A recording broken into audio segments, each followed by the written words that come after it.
Hello everyone, welcome to the first episode of One UI 2020.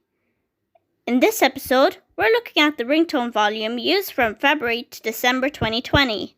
This ringtone volume was introduced with the Galaxy S20 in 2020. It had 4 volume settings for the system settings, and those were: I have one screenshot, here it is. This screenshot was taken from a Galaxy A12 in 2021.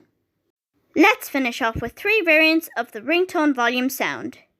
Here's 1, here's 2, and here's 3.